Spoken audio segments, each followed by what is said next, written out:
I'm going to talk about reading, or the skill of reading. Now, reading is one of the most valuable skills available to us. We consume written information wherever we go, all throughout the day, especially while we're studying, if we're in school, university, occupations, careers, wherever. Even if we are reading for recreational purposes, if we can read with efficiency and proficiency, we get much more satisfaction out of what we do, the act of consuming information.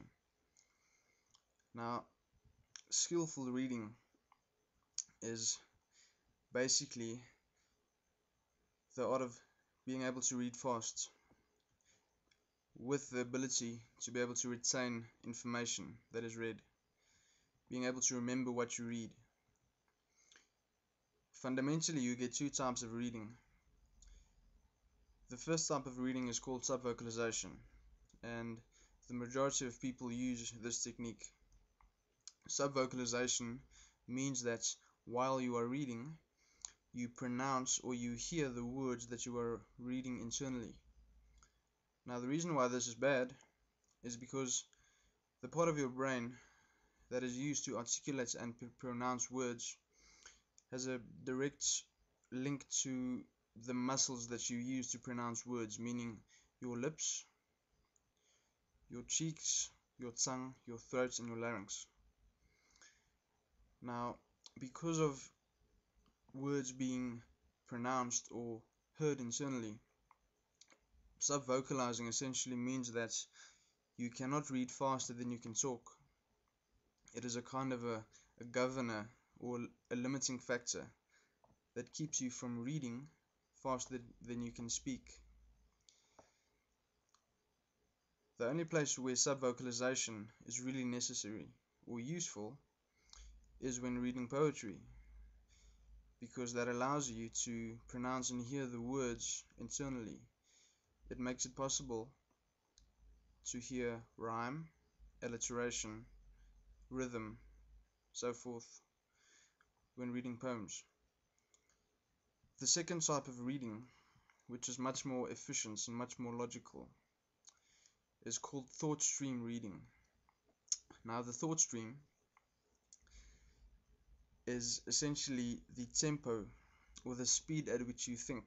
Now, this means that this is the speed at which your brain is accustomed or comfortable at consuming information.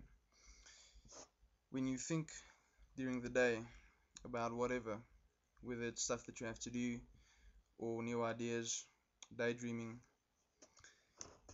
it's much faster than the speed at which most people read. The art of thought stream reading is simply this: don't subvocalize words whilst you're reading. Do not hear them internally.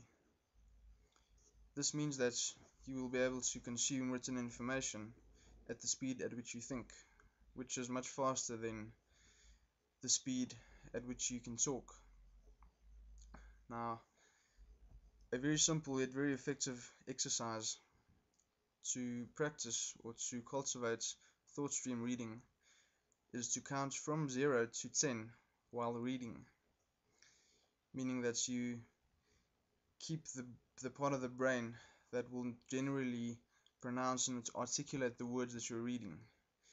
You are preoccupying that part of the brain with counting, whilst you are consuming written information at the speed at which you think, because there's no subvocalization going on. Now, for most speed reading courses, that is the essence of the skill of speed reading as well, because it allows you to read information at speeds exceeding about 1,000 words per minute, whereas subvocalization only limits you to about 300 words per minute. And that is one of the most powerful and effective techniques for efficient reading.